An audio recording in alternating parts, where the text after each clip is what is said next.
All right, guys, before we get into the waterproofing at the $1 million pool, I really want to just go over some inner workings of the channel and a little bit about how we're going to change some speeds, but don't worry, this only means good things for y'all. When we kind of first started moving into these construction videos, the whole series was kind of based around this idea called behind the build.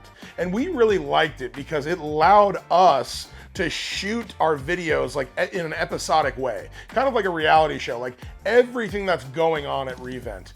But I will say, it is tough to gain traction and gain subscribers in doing it this way. So what happened was, in the course of doing this, we were shooting videos on the $1 million pool. Well, obviously, the $1 million pool blew up, and that's why a lot of y'all are here. And I love all of you, and I really do appreciate y'all for following along. So, obviously, as many of y'all have been demanding, we've been uploading on the $1 million pool weekly. We've been diving into detail and more detail and listening to your comments and suggestions and really taking them to heart. And again, I want to reiterate, I appreciate every single one of you, but we're in a bit of a dilemma with the channel. The $1 million pool project, it is awesome. It is badass. The title is so engaging and captivating, and I get why y'all love it. But the truth is, this is one of just like 12 to 15 projects that we have on this scale. And a lot of these monumental projects, just absolutely huge. We've been in pre-construction for the last year. So all of these has been building up. It's like this wave has been coming and it is about to crash.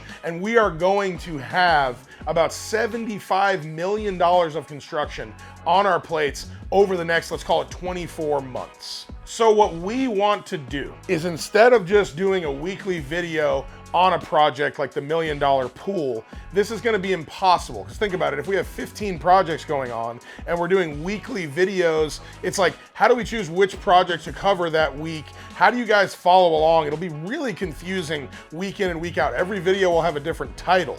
So what we want to do is kind of implement that old format. Now that we have an audience, now that we have all of you, we want to show you guys all of the awesome things that are going on here. We want to be able to just cover weekly, like what's going on in the general Revent sphere. And basically what we want to do is just kind of show everything more like a reality TV series where we're just like letting y'all be a fly on the wall of what's going on. And that doesn't mean that we're not going to do detailed videos. That doesn't mean that we're not going to take processes of something very unique and do like an in-depth video on just that. What we want to do ultimately, and what it sounds like all of you want, is longer videos, more details, and also showing y'all like the realness, like what problems arise and how we overcome these obstacles.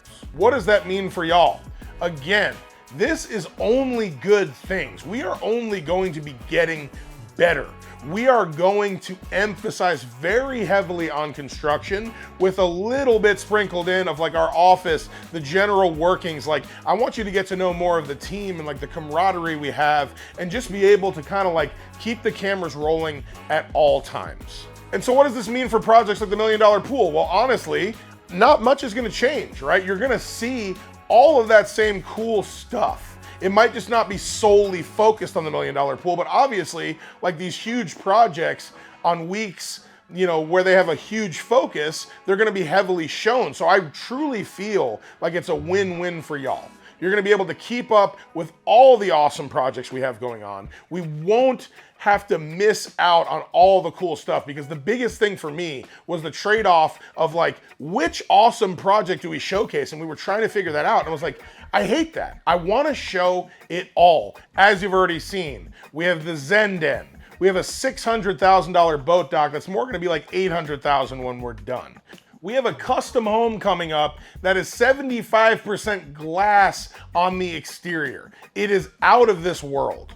I have some crazy clients that have bought multiple acres on the lake that we're going to be designing. Now, on top of all of that, we have 7 spec homes. Each one of these houses is between 6 and 10,000 square feet. We are pushing the boundaries. It is going to be absolutely bonkers, and I know you guys are going to love following along for the whole ride. Again, guys, You've been following along. I cannot thank you enough. If you've been keeping up with us, stick around. It's gonna be awesome. I will see y'all next week. I'm sure you're wondering, how are we gonna keep up with all these projects? Well, what's gonna help get me through is ENDS energy pouches. Hooked on energy drinks? Do yourself a favor, throw them in the trash. Instead, reach for ENDS pouches. No artificial sweeteners, no chemicals, just clean, natural ingredients. The energy blend is packed with 50 milligrams of caffeine per pouch. The Focus blend is caffeine-free, but packed with nootropics to keep you going all day. Guys, if you haven't already, do yourself a favor, head on over to nzepouches.com, input promo code JGB at checkout, get your 15% off, get locked in, get focused. As for me, I'm about to pouch up and crank out some estimates. What's up, y'all? Welcome back out to the $1 Million Pool Project. Here we are looking at what happened last time. Our foundation walls are up, the forms are stripped, and we're kind of looking at where we're at, how everything turned out, and we're gonna actually start looking at the next steps, which is our waterproofing and our backfill. The first thing that I'm looking at today is how the walls turned out based off of last week's placement. Right away, I can see that, our walls are pretty smooth and well consolidated, which is a really good sign of how the placement went. I can see that the crews actually come back through here and started to patch where all the snap ties were broken off. So they usually have this little plastic piece that is pulled out, and then they patch and skim over them. You can see where our formwork lines are, or our joints between our formwork. They've actually come back through and kind of smoothed them down. Looks like they have a little bit more work on the inside here, but one of the main things that we look for is what we call consolidation, which is how well the concrete's actually grouped together. In a placement that did not go well, you'll see these areas that have pockets where the material's not fully adhered to each other, and it kind of looks like honeycombing is what we call it. But if you take a step back and look at the wall, I don't see any honeycombing, I don't see any cold joints. All in all, this looks really good. Yeah, I think we're ready to start talking about waterproofing. Because we have all of this earth behind us that will be backfilling, which is essentially just taking earth and placing that behind this so we can bring our grade or our soil elevation up.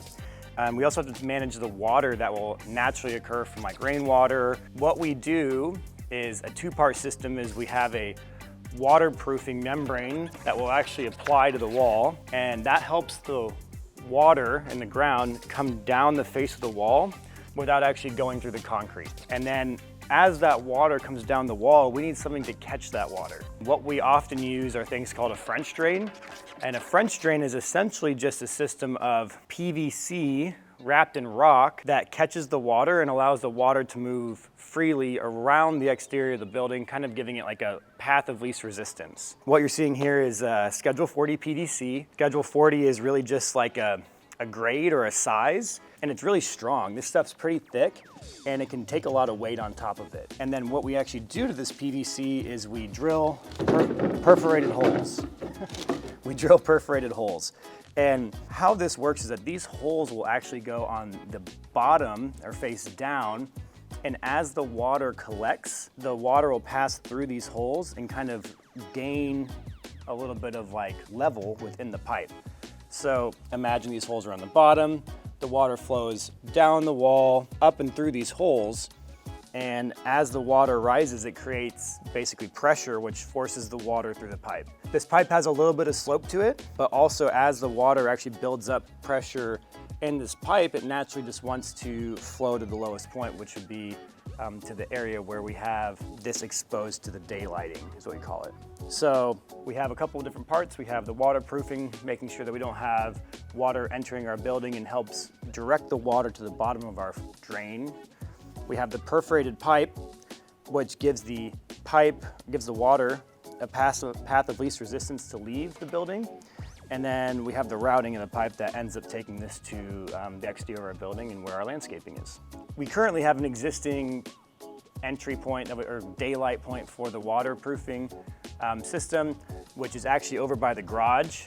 The reason why we have that is actually it's buried and capped right here, so you can't see it.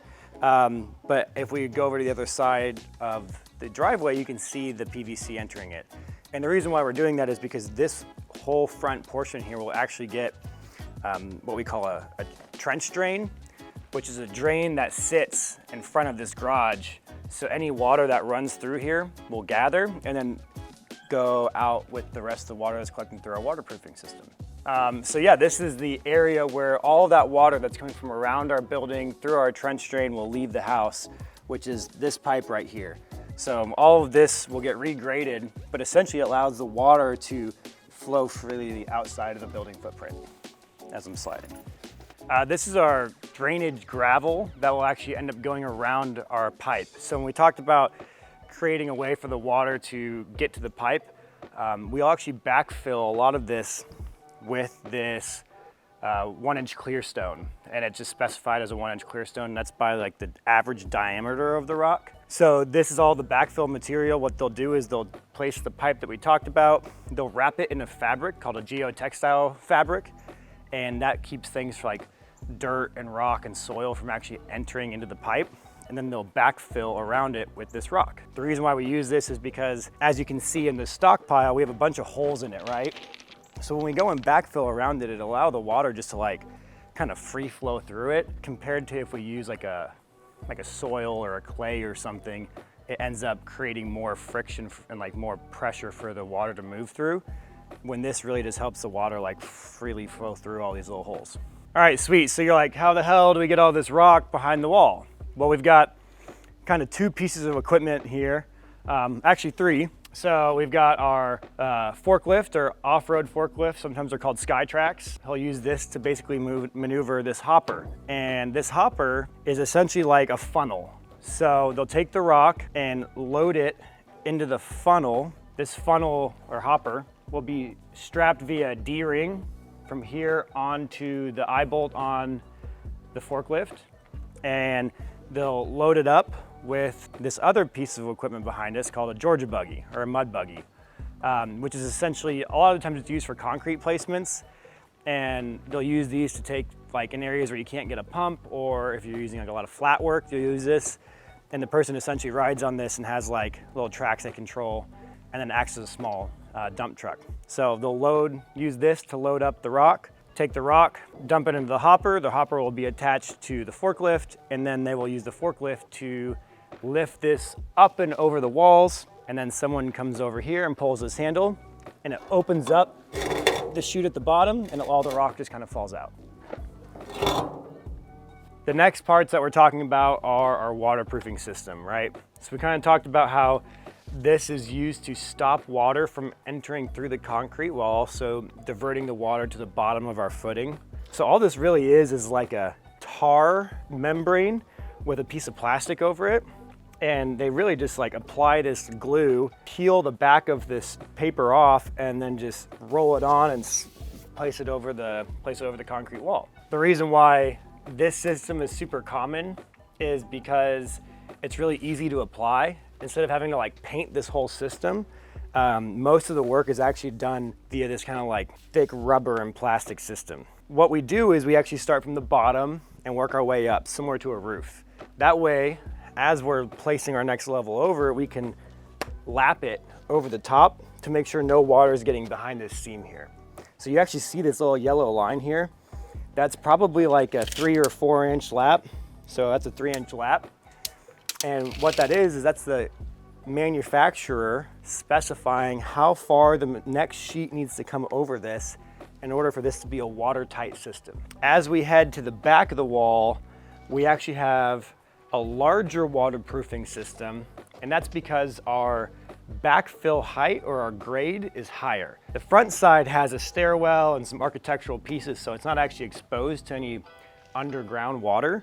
But back here, this whole area is gonna end up being backfilled with that 1-inch clear stone that we were talking about. So you can see how we have our pieces lapped over each other, right? You can actually see the bottom of the yellow line here where the first piece was. So you know that this contractor is achieving their lap, right? You might see it here, but the rest of it's all covered up. And then as we go up the next system, you can see our next sheet. And here we're not seeing that lap line at all. So this is beautiful installation. And then we have our next sheet, and then this will actually get 2 more layers on top of it. But what this does is we start from the bottom and work up. That way each piece is overlapping each other like a piece of roofing. If you wanted to look at this as like a holistic installation, this is phase 1, which is getting this peel and stick membrane down, as well as the drainage board, which we can talk about as well. But after they get that installed, we have an engineer come out here and inspect it and make sure that everything that we've installed is top notch. We'd like to do that as kind of 2 reasons. One is a little bit of a CYA for ourselves to make sure that what we're doing is correct. And it's also to make sure that what we're doing is quality work. So we're doing this on our backfill, we're doing this on all of our framing, all of our MEP. A lot of the times the city has their own required inspections, but waterproofing is actually not one of those. So we have our own inspector come out here and make sure that what we're doing is correct. That's why no one's currently working right here, is because we're waiting for the inspector to show up. But we'll end up putting our PVC pipe right here against the back corner, wrap it in that fabric, and then we'll start putting rock around it. And the pipe will flow out and around the building. So the crew is actually a little bit further along over here. They've actually started to install what we call our drain board. And this drain board is actually comprised of like these little ridges this is that geotextile fabric that I was talking about. And what this does is allows like water and things to move through it, but not like soil. So what this will do is we'll place this material over our actual waterproof membrane. And as the water hits this, it helps these little ridges and openings help the water just like free flow down the side of that building through those grooves.